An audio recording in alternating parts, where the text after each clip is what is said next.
ஓம் நமோ பகவதே வாசுதேவாய. பிரம்மாவின் அங்கத்திலிருந்து தோன்றிய 13 மகரிஷிகளில் கர்த்ம மகரிஷியும் ஒருவர். அவர் சிருஷ்டி தொழிலில் ஈடுபடுவதற்காக சரஸ்வதி நதிக்கரையில் அமர்ந்து கடுமையான தவத்தில் ஈடுபட்டிருந்தார். அவருடைய தவத்தினால் மகிழ்ச்சியடைந்த ஸ்ரீமன் நாராயணர் அவர் முன்னே தோன்றி சுயம்புவ மனுவின் மகள் தேவஹூதியை திருமணம் செய்து கொள்ளும்படி கூறினார். மேலும் அவருக்கு 9 பெண் குழந்தைகள் பிறப்பார்கள் என்றும் அவர்களை 9 மகரிஷிகளுக்கு மணம் செய்து கொடுக்க வேண்டும் என்றும் கூறினார். அதன் பிறகு உனக்கு மகனாக நான் வந்து பிறந்து உனக்கு ஆத்ம உபதேசம் செய்து ஞானியாக மாற்றுவேன் என்றும் வரம் அளித்தார். பின்னர் சரஸ்வதி நதிக்கரையில் தவம் செய்து கொண்டிருந்த கர்த்ம மகரிஷியின் ஆசிரமத்திற்கு சுயம்புவ மனுவும் அவருடைய மனைவியும் மகள் தேவஹூதியுடன் நேரில் வந்து சேர்ந்தனர். தன் மகளை திருமணம் செய்து கொள்ள வேண்டும் என்று அவர்கள் வேண்டினர். அதற்கு கர்த்ம மகரிஷி, இவளை நான் திருமணம் செய்து கொள்கிறேன். ஆனால் புத்திரப்பேறு உண்டாகும் வரைதான் இவளுடன் இல்லறத்தில் இருப்பேன். அதன் பிறகு துறவரம் மேற்கொண்டு தவம் செய்யச் சென்று விடுவேன் என்று நிபந்தனை விதித்தார். அதற்கு சம்மதித்து தேவஹூதி கர்த்ம மகரிஷியை திருமணம் செய்து கொண்டாள். தேவஹூதி தன் கணவருக்கு பலவிதமான பணிவிடைகளை மிக உன்னதமாகச் செய்து அவருடைய மனம் கோணாமல் நடந்து வந்தாள். பல நாள்கள் விரதங்களை அனுஷ்டித்ததால் அவர்கள் வயோதிகம் அடைந்தனர். ஒரு நாள் கர்த்ம மகரிஷி தன் மனைவியை நோக்கி, உன்னுடைய பணிவிடைகளால் நான் மிகுந்த மகிழ்ச்சி அடைந்தேன். உனக்கு வேண்டிய வரத்தை கேள் என்றார். தேவஹூதி கர்த்மரிடம் தனக்கு புத்திர பாக்கியம் வேண்டும் என்ற கோரிக்கையை வைத்தாள். கர்த்ம மகரிஷி அவளை சரஸ்வதி நதியில் நீராடிவிட்டு, வா என்று கூறி தன்னை ஒரு அழகிய வாலிபனாக மாற்றிக்கொண்டார். தேவஹூதியும் நீராடி ஒரு அழகிய தேவமகளைப் போல் காட்சியளித்தாள். பின்னர் அவளை தன்னுடன் அழைத்துக் கொண்டு தன் தபோ வலிமையால் ஒரு திவ்ய விமானத்தை உருவாக்கி பல உலகங்களுக்குச் சென்றார். அதன் பிறகு அவர்களுக்கு 9 பெண் குழந்தைகள் பிறந்தனர். கலை, அனசூயை, ஸ்ரத்தை, ஹவிர்பு, கதி, கிரியை, கியாதி, அருந்ததி, சாந்தி என்று அந்த பெண்களுக்கு பெயரிட்டு வளர்த்தனர். அவர்கள் வளர்ந்தவுடன் அந்த பெண்களை உன்னத மகரிஷிகளுக்கு முறைப்படி மணம் முடித்து வைத்தனர். மூத்த மகளான கலை என்ற பெண்ணை மரீசி மகரிஷிக்கு மணம் செய்து வைத்தனர். பின்னர் மீதமுள்ள பெண்களை அத்ரி, அங்கிரஸ், புலஸ்தியர், புலகர், கிருது, பிருகு, வசிஷ்டர், அதர்வா என்ற மகரிஷிகளுக்கு திருமணம் செய்து கொடுத்தனர். எனினும் தேவஹூதி தன் கணவரிடம் தனக்கு ஒரு ஆண் வாரிசு வேண்டும் என்று வேண்டினாள். அப்பொழுது கர்த்ம மகரிஷிக்கு பகவானே தனக்கு மகனாக பிறப்பேன் என்று கூறிய வாக்குறுதி நினைவுக்கு வந்தது.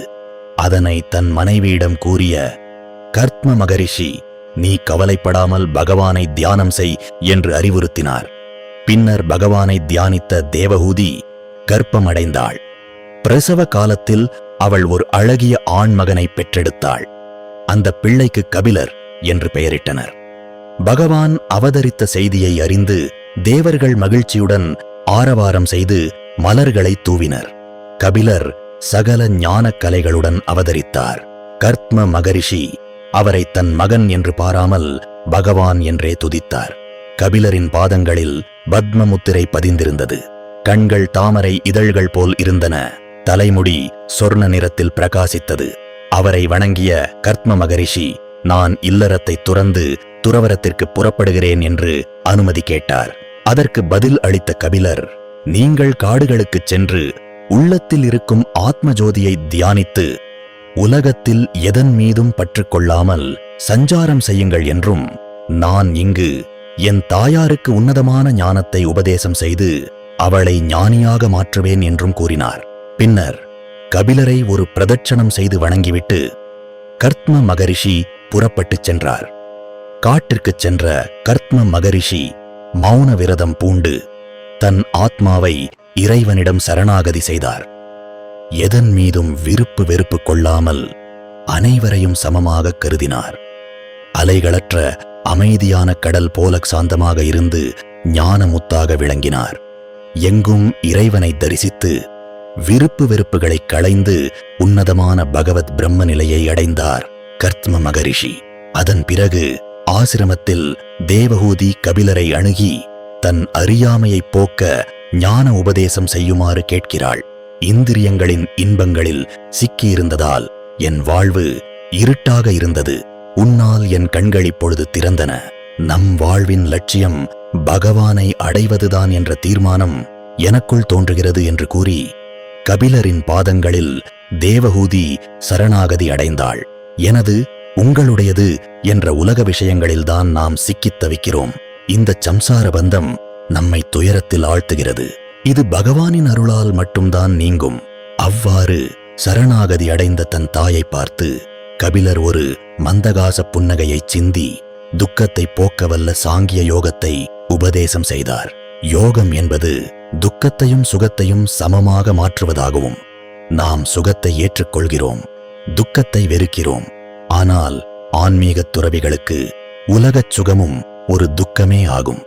இவை இரண்டுமே கடந்த சாந்த நிலையை சித்தமடையும் போது பந்தங்கள் அருந்துவிடும். நம் சித்தம் எப்போதும் சஞ்சலப்பட்டுக் கொண்டே இருக்கும். அதை அடக்கி நிறுத்தினால் அது லயமாகும் அல்லது தூங்கிப் போகும். சித்தத்தில் லயம், விக்ஷேபம், கசாயம், நிருக்தம் என்ற தடைகள் இருக்கும். சித்தம் தூங்காமல் இருக்கும்போது கசாயம் எனப்படும் மறைந்துள்ள வாசனை அலைகள் கிளம்பி வந்து மனோரோகத்தை ஏற்படுத்தும். இவை யாவும் நீங்கி மனம் சாந்தமடைவதே நிவிருத்தியாகும். நாம் உலக விஷயங்களில் வரும் சுகத்தை துக்கம் என்கிற வியாதிக்கு மருந்து என்று தவறாக நினைக்கிறோம். இந்த சித்தம்தான் நம்மை பந்தப்படுத்துகிறது. மனித மனம் முக்குணங்களால் ஆட்கொள்ளப்படுகிறது. தமோ குணம் கொண்டவர்கள் எப்போதும் சோம்பலிலும் அறியாமையிலும் மூழ்கி கிடப்பார்கள். ரஜோ குணம் கொண்டவர்கள் எதையாவது ஒரு வேலை செய்து கொண்டே இருப்பார்கள். அவர்களால் சும்மா இருக்க முடியாது. வேலை செய்யச் சொல்லி மனம் தூண்டிக் கொண்டே இருக்கும். சத்வ குணம் கொண்டவர்கள் நற்காரியங்களைச் செய்வார்கள். ஆனால் அதுவும் நான் செய்கிறேன் என்ற அகந்தையை தந்து சித்தத்தில் பந்தத்தை உண்டாக்கும். எனவே சத்வ குணத்திலிருந்து உன்னதமான ஞானத்தை மட்டும் சம்பாதித்துக் கொள்ள வேண்டுமே தவிர அதிலேயே நின்றுவிடக்கூடாது. மனதுக்குச் சமம் என்று பெயர். அதாவது சித்தத்தை ஆத்மாவில் நிலைநிறுத்துவதே சமம் அல்லது சமாதி எனப்படும். இதை சமா, விஷமா என்று பிரிக்கலாம். சித்தம் அந்த ஆத்மாவிலேயே வேறு எங்கும் அலையாமல் அப்படியே நின்று விடுவதுதான் சமம் எனப்படும். இதுவே குருவின் நிலையாகும். ஆனால் மனம் உலக விஷயங்களை நோக்கி ஓடி அமைதி இழந்து தவிப்பதற்கு விஷமா என்று பெயர். இதுவே மாயையின் நிலையாகும். எனவே சித்தம் விஷம நிலைக்குச் செல்லாமல் எப்போதும் ஆத்ம ஜோதியிலேயே நிலைத்திருக்குமாறு பார்த்துக் கொள்ள வேண்டும். மனம் சுகத்திலும் துக்கத்திலும் அலைப்பாயாமல் இருக்க கற்றுக்கொள்ள வேண்டும். காம குரோதங்களால் மனம் அலையக்கூடாது. எல்லாவற்றிற்கும் மூல காரணம் நான் என்னும் அகங்காரமேயாகும். கபிலரின் முதலாவது உபதேசம் இதுதான். மனதில் தோன்றும் அனுபவங்கள் யாவும் வந்து போய்விடும். தன்னில்தான் நிலைத்திருப்பதுதான் நிரந்தரமானது. அது சுய பிரகாசமானது. எல்லா அவஸ்தைகளிலும் அது ஒன்றாகவே இருக்கும். அதனையே பற்றிக் கொள்ள வேண்டும். உனது பற்று அனைத்தையும் உலக விஷயங்களிலிருந்து விலக்கிச் சாதுக்களிடமும் பகவானிடமும் வைக்க வேண்டும். அப்படி வைக்க வைக்க உலக விஷயங்களின் தாக்கம் குறைய ஆரம்பிக்கும். தயிரை கடைந்தால் வெண்ணெய் தனியாக வருவது போல சாதுக்களின் சகவாசத்தால் நாம் உலகத்திலிருந்து தனித்து ஆத்மாவை உணர ஆரம்பிப்போம்.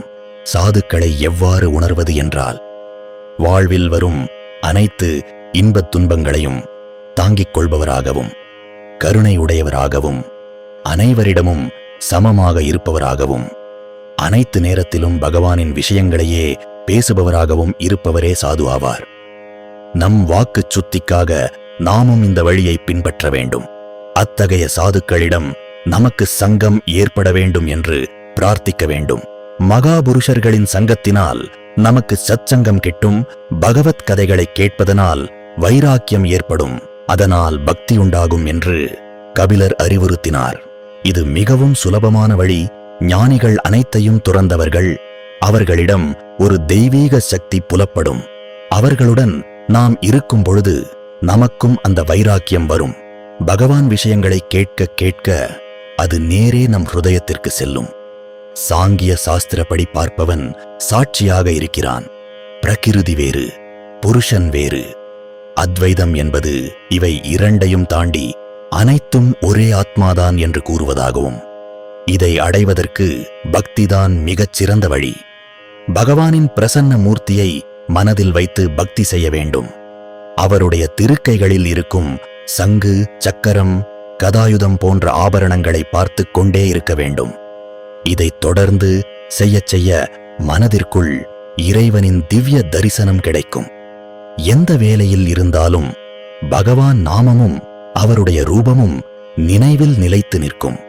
அதன் பிறகு உலகப் பற்றுகள் அனைத்தும் மறந்து தியாகம் செய்யப்பட்டு பக்தி மட்டுமே எஞ்சியிருக்கும். இதுவே நிர்குண பக்தி எனப்படும்.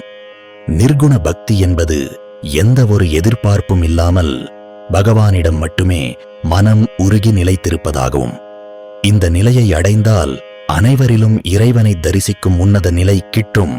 உருவம் மறைந்து அருவமாய் எங்கும் நிறைந்திருக்கும் பரம்பொருளின் தரிசனம் கிடைக்கும் என்று கபிலத்தேவர் உபதேசித்தார்.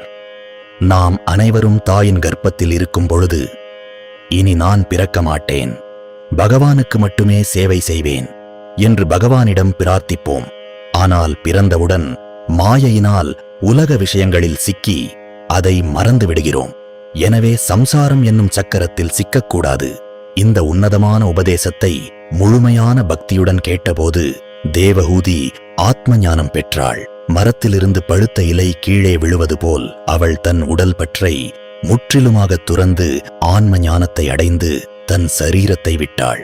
கபில தேவரும் தன் அவதார நோக்கம் நிறைவேறியதால் அங்கிருந்த ரிஷிபுருஷர்களுடன் கலந்து தன் திவ்ய நிலையை அடைந்தார். அற்றது பற்றெனில் உற்றது வீடு, உயிர் செற்றது மண்ணுரிலற்று அற்று இறைப்பற்றே.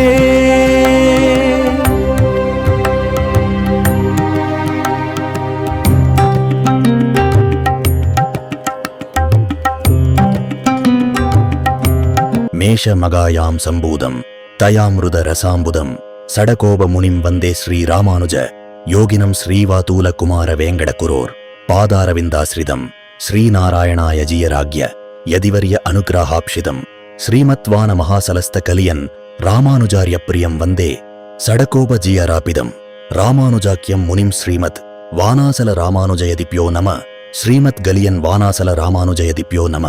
கர்த்தமர்த்தவத்தில் கபிலன் வந்தாரே, தேவஹூதி தாய்க்கு தெய்வ ஞானம் தந்தாரே.